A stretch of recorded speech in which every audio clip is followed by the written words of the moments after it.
Morning class 8 शुरू करते हैं हमारा आज का क्लास। हम लोग शुरू करेंगे हिस्ट्री में chapter 3 ruling the country sides. ठीक है, तो ये हमारा थर्ड चैप्टर है हिस्ट्री का, रूलिंग द कंट्री साइड्स। तो हम लोग ने फर्स्ट और सेकंड चैप्टर्स कर लिया, अभी सेकंड थर्ड चैप्टर है हमारा ना। ब्रिटिशर्स जब इंडिया में, हम लोग इसके पहले पढ़ा था ब्रिटिश ने किस तरह से कन्कर किया इंडिया के अंदर, अपनी कितनी सारी पॉलिसीज़ बनाई थी। अब हम लोग उसके नीड्स क्या क्या पॉलिसीज़ थी, एग्रीकल्चर है, बाकी सारे उसके ऊपर डिस्कस करेंगे। तो यहाँ पे कहा जा रहा है कि before the British came to India, जब ब्रिटिशर्स इंडिया में आए उससे पहले जो पीजेंट, मतलब यहाँ पे पीजेंट्स का मतलब होता है फार्मर। ठीक है, तो पीजेंट मतलब होता है फार्मर।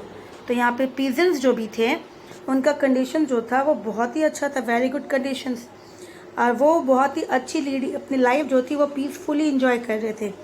उनको जो था, जो भी चीज़ें थी वो सफिशेंट था। जैसे वो अगर द विलेजर्स नीड सेल्फ सफिशेंस कहा गया कि उनको जो भी चाहिए था खाना बनाने के लिए, खाने के लिए, वो एग्रीकल्चर से नीडेड थे। खेती करते थे, वो अनाज उगाते थे, ग्रो करते थे, और उसमें से थोड़ा सा हिस्सा जो था वो पेमेंट करते थे, पे करते थे एज अ टैक्स किंग। वो किसको देते थे? एज अ टैक्स किंग को देते थे, वेरी स्मॉल पोर्शन, थोड़ा सा स्मॉल पोर्शन। अगर कभी ऐसा हो गया कि कैलेमिटीज़ आ गए नेचुरल, जैसे बाढ़ आ गई या फिर सूखा हो गया, तो उस समय किंग जो था वो कभी कभी रिड्यूस कर देते थे कि इससे भी कम कर दो, या फिर लेते भी नहीं थे। तो इसी तरह से जो भी किसान थे वो अच्छी खासी ज़िंदगी इंजॉय कर रहे थे, पैसे की भी कमी नहीं थी, अनाज की भी कमी नहीं थी। लेकिन जैसे ही ब्रिटिशर्स इंडिया में आए, इंडिया ने और इंडिया के अंदर जो भी उसने कंट्रोल कर लिया, तो इसी तरह से इंडिया की जो थी सिस्टम फार्मर्स की पूरी चेंज हो गई, उसकी लाइफ पूरी चेंज हो गई। ठीक है, द ब्रिटिश चेंज एवरीथिंग ना। कॉलोनियल एग्रीगेन पॉलिसी, एग्रीगेन मतलब होता है एग्रीकल्चर, एग्रीकल्चर। सो एग्रीगेन का मतलब हो गया एग्रीकल्चर पॉलिसीज जो थे ब्रिटिश। कॉलोनियल मतलब ब्रिटिश। ठीक है, या मीन्स कॉलोनियल, क्योंकि वो जो है यूरोपियंस को कहा जाता है कॉलोनी, बिकॉज वो लोग कॉलोनी बना के रहते हैं अलग अलग एरिया में, अलग अलग। तो इंडिया ने भी, इंडिया के अंदर उसने अपनी एरिया बना ली रहने के लिए, कॉलोनी। तो इसी तरह से कॉलोनियल एग्रीगेशंस। ठीक है, इसका मतलब ब्रिटिशर्स की रूल्स। तो यहाँ पे क्या किया कि हमने पढ़ा, ईस्ट इंडिया कंपनी जो थे उनको राइट्स मिल गया। सबसे पहले बंगाल में उन्होंने किया, फिर बिहार में गए, फिर उड़ीसा में गए। धीरे धीरे बैटल उनके साथ जो हुई थी, boxer, battle of Plassey and battle of boxer के कारण ये तीनों एरिया उन्होंने कैप्चर कर लिया, पावर आ गया उनके अंदर।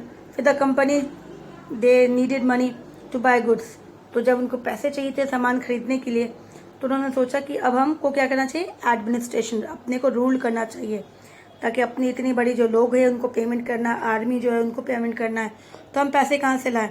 तो उस तरह से उन्होंने क्या किया, उन्होंने कंपनी वो कि अब उसका मेन मकसद था कि हम पैसे कैसे कमाएं। सिंस लैंड रेवेन्यू, तो वहाँ पे उस समय भी जो काम था वो किसानों के पास क्या काम था, कोई इंडस्ट्री तो थी नहीं, जो इंडस्ट्री फैक्ट्री तो थी नहीं, तो मेन था उनका काम एग्रीकल्चर से रिलेटेड। तो इसी तरह से उन्होंने सोचा कि since land revenue was the main source, revenue का मतलब होता है टैक्स, जो हम एग्रीकल्चर से लेते हैं टैक्स, उसको क्या बोला जाता है, रेवेन्यू। ठीक है, तो इसी तरह से वो लास्ट ऑप्शन था, एक ही ऑप्शन था। तो इसी तरह से ब्रिटिश ने सोचा कि मोर रेवेन्यू जो हो सके, कि हम कैसे भी करके अर्निंग करेंगे, रेवेन्यू को थोड़ा सा और बढ़ा देंगे, टैक्स को बढ़ा देंगे, और जितना हो सके हम टैक्स इनसे लें। सो दे रिवाइज्ड, तो इन्होंने क्या किया, रिवाइज मतलब चेंज करना पॉलिसी के अंदर द होल रेवेन्यू सिस्टम। जो पैटर्न था, जो वो लोग थोड़ा सा मतलब बड़ा सा है ज़मीन है, तो उसमें से जितना है थोड़ा सा एक हिस्सा हम पहले लोग जो थे वो किंग को देते थे। ठीक है, बाकी जो था वो किसके पास था, वो पहले इतना सा हिस्सा किंग को दिया लैंड का, लैंड प्रोडक्शन जो था जो भी बनाया उन्होंने थोड़ा सा हिस्सा दिया, बाकी 1/3 जो था उनको दे दिया, और 3/4 जो था, ठीक है, 70% मान लो उन्होंने अपने पास रखा फार्मर्स ने, और 30% किंग को दे दिया। तो फिर अच्छा था सिस्टम। लेकिन अब ब्रिटिशर्स ने क्या किया, पूरे सिस्टम को सोचा कि वो सिस्टम को चेंज कर दे। The company introduce revenue system, अलग अलग रेवेन्यू सिस्टम यूज़ किया, permanent settlement, Mahalwari system and Ryotwari system, ताकि उनसे, किसानों से कैसे भी करके वो टैक्स जो है वो कलेक्ट करे। तो सबसे पहले उन्होंने इंट्रोड्यूस किया परमानेंट सिस्टम। इस सिस्टम में क्या था वो डिस्कस करेंगे हम लोग। नाउ अर्लियर ज़मींदार जो थे, कहा गया कि जो ज़मींदार होते थे बंगाल के अंदर, बिहार के अंदर, उड़ीसा के अंदर, हैज़ बिन फंक्शनरीज, ये लोग काम करते थे, who held the right to collect revenue on behalf of the Mughal emperors and his representative the Diwan in Bengal. तो कहा गया कि जो लोग यहाँ पे ज़मींदार थे, कहाँ पर, बंगाल में, बिहार में, उड़ीसा में, सबसे पहले, क्योंकि तीनों स्टेट में उन्होंने सबसे पहले कंट्रोल किया था उस एरिया के ऊपर। तो यहाँ पे जो ज़मींदार थे वो लोग क्या करते थे, किसानों से टैक्स लेते थे, और उनको ये करने के लिए किसने कहा था, मुगल्स ने, मुगल्स अम्पायर्स ने, ताकि वो तो नहीं जाएंगे, उन्होंने किसी को अपॉइंट किया था, या फिर उसके दीवान जो मिनिस्टर्स होते हैं उनको दिया गया था ये काम करना। तो दीवान ने किसको दे दिया, दीवान ने गांव के जो ज़मींदार थे, बड़े लोग थे, उनको राइट दे दिया कि आप टैक्स कलेक्ट करना, फिर आप हमें देना, हम जो है किंग को दे देंगे। इस तरह से सिस्टम था। So the Diwan suppress the zamindar to ensure they were neither lax nor overly stringent. When the East India Company was awarded the Diwani और over lordships of Bengal by the emperor following the Battle of Buxar in 1764, it found itself short of trained administrator, especially those familiar with local customs and law. तो यहाँ पे क्या कहा जा रहा है कि अब जो है दीवान जो थे,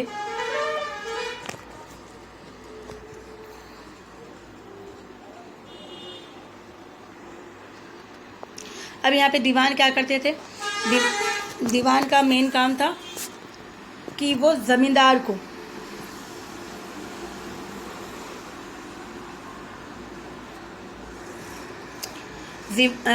दीवान का मेन काम था कि दीवान क्या करेंगे, ज़मींदार के ऊपर नज़र रखेंगे कि ज़मींदार कितना टैक्स ले रहा है किसान से और कितना उन्हें दे रहा है। बहुत ज़रूरी था, नादा लैक्स नॉर ओवरली स्टूडेंट, ना ही ज़्यादा उनसे लेना है, ना ही उनको ऊपर ज़्यादा परेशान करना है। इस तरह से वो कितना टैक्स ले रहे, अपने ऊपर कितना रख रहे, उस तरह से वो उसके ऊपर सुपरवाइज करते थे। फिर जब ईस्ट इंडिया कंपनी आई तो ईस्ट इंडिया कंपनी ने क्या किया, यहाँ पे बस उनको दीवानी दे दी गई, किसकी, बंगाल की दे दी गई थी। किसने दिया था, मुगल्स ने दिया था। और साथ में जब उन्होंने लड़ाई लड़ी थी बंगाल से, that was battle of Buxar हुआ था, तो वहाँ का एरिया उसने जीत लिया। अब वो टैक्स खुद कलेक्ट करेंगे, अब वो वहाँ के दीवान बन गए, अब वो वहाँ पे रूल करेंगे, ठीक है।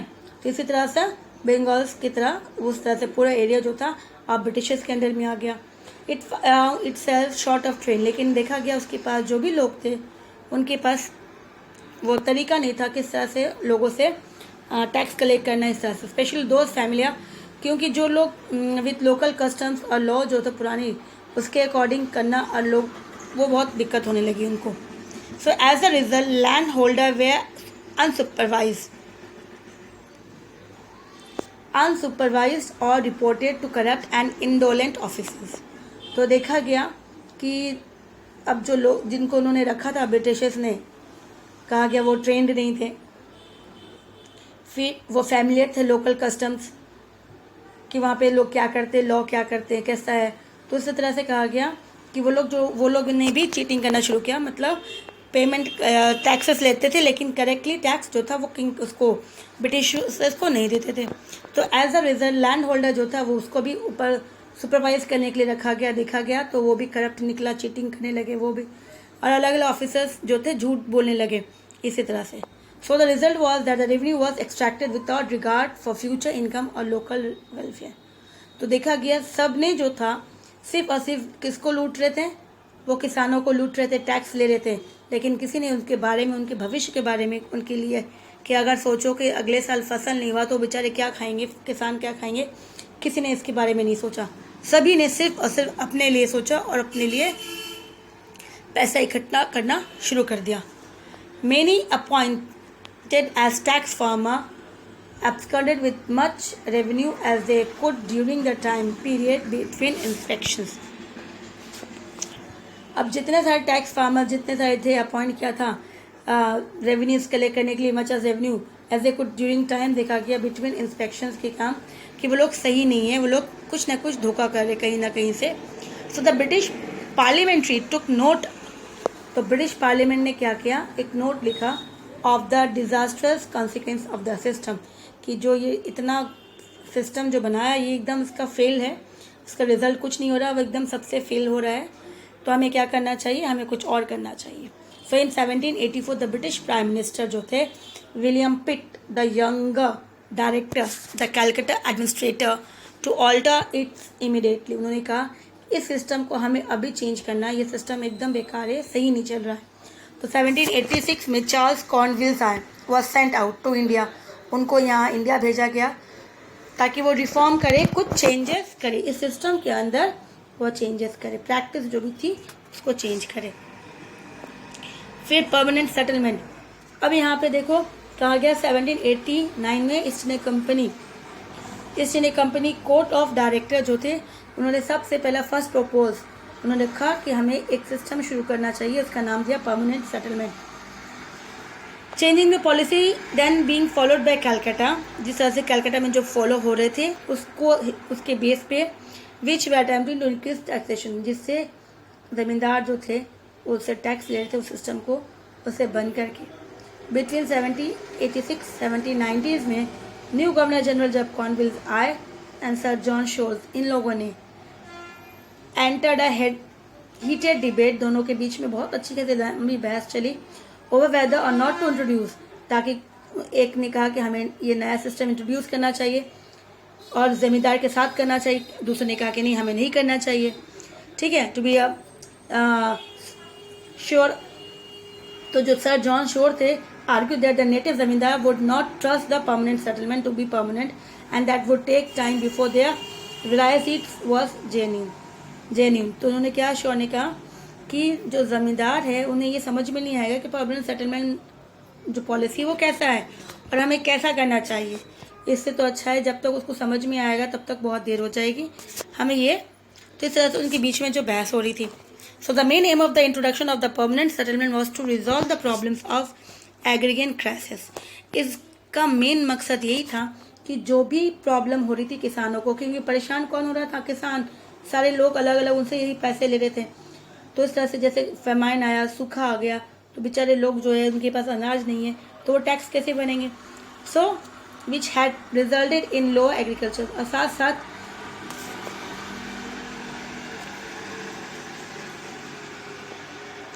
उनके पास जो थे जो भी अनाज थोड़े बहुत थे, अब जो उसका रिजल्ट निकल रहा था, जो अनाज वो उनसे जो प्रोड्यूस कर रहे थे उसका आउटपुट जो था वो धीरे धीरे कम होने लगा, अनाज कम होने लगा। So the British officer thought that investment in agriculture, कि हमें सबसे ज़्यादा इन्वेस्ट करना चाहिए एग्रीकल्चर के अंदर, ट्रेड के अंदर एंड रिसोर्सेज, ताकि हमारा स्टेट जो है रेवेन्यू टैक्स अच्छे से, क्योंकि एग्रीकल्चर पर ध्यान देंगे तो किसान अच्छा, अगर वो अच्छा काम करेंगे तो ज़्यादा अनाज होगा, ज़्यादा अनाज होगा तो हमारे पास टैक्स ज़्यादा आएगी। तो इसी तरह से इसने इस बारे में सोचा। फॉर दिस परमानेंट, तो इसके लिए उन्होंने क्या किया, permanent fixing the revenue and securing the right of property was done, a system came to be known as permanent settlement. तो इसी तरह से इनके बीच में जो बहस होने के बाद फिर इन्होंने फिक्स कर दिया कि हम ये सिस्टम को शुरू करेंगे जहाँ पे हम लोग डिसाइड कर लेंगे किसके पास कितनी प्रॉपर्टी है, और लैंड रेवेन्यू भी फिक्स कर देंगे कि किसके पास जितना प्रॉपर्टी इसके हिसाब से वो टैक्स देगा, और इसी सिस्टम को हम कहेंगे कि ये परमानेंट सिस्टम है, ठीक है। Now this scheme was introduced in 1793। किसने किया था, लॉर्ड कॉर्नवालिस ने। इसका मेन फीचर्स क्या था, the state had no direct control with the peasant, they authorise zamindar to collect. तो गवर्नमेंट जो भी था उसका कोई कंट्रोल नहीं था पीजेंट के ऊपर, कंट्रोल कौन करेगा, जमींदार करेगा। किसके बिहाफ में, क्योंकि जमींदार को किसने वहाँ पे रखा है, जमींदार को स्टेट ने रखा, मतलब स्टेट गवर्नमेंट ने। स्टेट गवर्नमेंट उस वक्त कौन था, ब्रिटिश कंट्रोल कर रही थी। सो ये था, the zamindar could sell and purchase land, zamindar जमीन खरीद भी सकता है, बेच भी सकता है। Zamindar was made hereditary owner of the land under their possessions and they and their successor exercise total control over land. कहा गया जमींदार का बेटा बाद में जमींदार बनेगा, और जितना सारा कंट्रोल ज़मीन का जैसे उसके पिता का था वैसे बेटे का भी होगा, और इसी तरह से ये चलता रहेगा। They asked to collect revenue from the peasant, और उनको कहा गया कि वो ज़मीन का जो टैक्स है वो किसानों से लेंगे, और every year they had to pay, और हर साल उनको फिक्स अमाउंट जो है एक डेट में उन्हें गवर्नमेंट को पेमेंट करना पड़ेगा। फिर the company shares in the revenue was fix permanent with the जमींदार। और इसी तरह से कंपनी ने एक फिक्स अमाउंट फिक्स कर दिया कि जमींदार को इतना पैसा उसे हर साल देना पड़ेगा, एक जो टाइम पीरियड है उसके अंदर देना पड़ेगा। फिर देखा गया the system was fix with gave fix and regular income to the British. कि ब्रिटिश ने देखा कि अच्छा हर महीने या फिर हर जो टाइम पीरियड है उसके हिसाब से पैसे तो हमेशा मिल जाते उसको टाइमली। अब जमींदार who collected revenue way only interested. अब देखा कि जमींदार का सिर्फ और सिर्फ मेन मकसद रह गया किसानों से पैसे कलेक्ट करना, रेवेन्यू कलेक्ट करना। अब जमींदार जो था वो इसमें इंटरेस्ट नहीं था कि ज़मीन जो है कैसी है, उपजाऊ है, ख़राब हो गई है, इसको वो सही करना है, प्रोडक्शन कम हो रही है तो क्यों कम हो रही है, इसको सही से सुधारना है, ये चीज़ों में इसका ध्यान नहीं था। टाइम टू टाइम वो इंक्रीज़ कर रहा था, बार बार जो से समय बीतता था वो हर साल टैक्स भी इंक्रीज़ करता था ताकि वो अपना पैसा बढ़ा और किंग को जो था वो देना था, ब्रिटिश को जो देना था वो अलग, और उसके साथ साथ उससे भी प्रॉफिट हो। तो सिर्फ और सिर्फ इसी चीज़ में ध्यान दे रहा था। The revenue to be paid to the company was very high. और जो कंपनी को वो देना था वो भी बहुत ज़्यादा था, उसको देने के बाद उसे खुद को अपना प्रॉफिट भी देखना था। तो ये सभी जो थे बेचारे किसान ही रह रहे थे उनको। Also the rent paid by the peasant to the zamindar was equally high which made the life of the peasant difficult. अब जमींदार इतना सारा पैसा जो उनसे ले रहा था किसानों से, इससे किसानों की ज़िंदगी जो थी पहले से अभी बहुत ज़्यादा ख़राब हो गई। दे टुक लोन। अब उनको सुधारने के लिए लोन लेने लगे। अगर लोन जो है नहीं चुका पाए तो उन्होंने क्या किया, ज़मीन बेचना शुरू कर दिया ताकि भाई कैसे छुटकारा मिले इनको। तो इसी तरह से धीरे धीरे जो ज़मींदार जो थे पूरी किसानों को मतलब देख लो कि लूटना शुरू हो गया। The British and zamindar also face a bit due to the future of this settlement.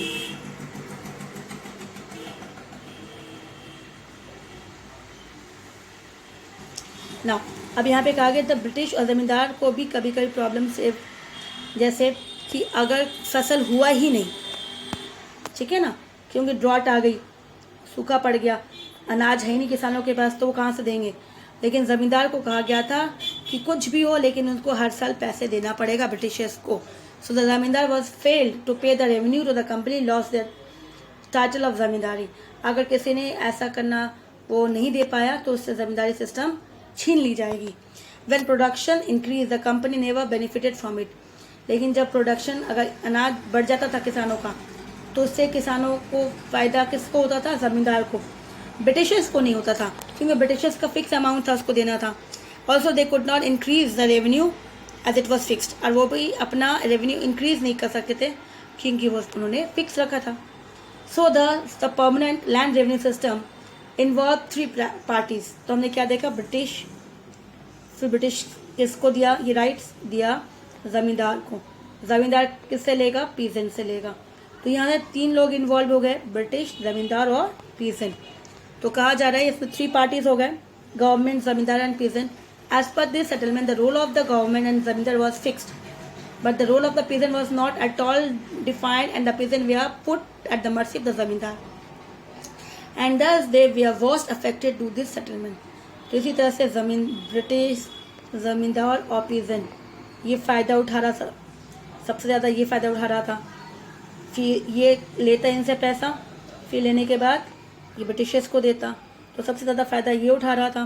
Britishers का तो फिक्स था कितना ही देना है, इनका बढ़ता था। तो इसी तरह से कमज़ोरी और जो प्रॉब्लम हो रही थी वो सिर्फ और सिर्फ किसको हो रही थी, पीजेंट की। पीजेंट के बारे में कोई भी नहीं सोच रहा था। तो धीरे धीरे देखा गया पीजेंट को बहुत ज़्यादा अफेक्ट होने लगा। तो इसी तरह से इस सिस्टम को बंद करके दूसरा सिस्टम शुरू किया गया, वो था महलवाड़ी सिस्टम। ठीक है, तो वो हम लोग नेक्स्ट क्लास में करेंगे। आज ये परमानेंट सिस्टम के इतना ही पढ़ लो और उसको रीड आउट कर लेना चैप्टर्स को, ताकि आपको समझ में आ जाए। नेक्स्ट क्लास में हम लोग महलवाड़ी सिस्टम शुरू करेंगे। ठीक है।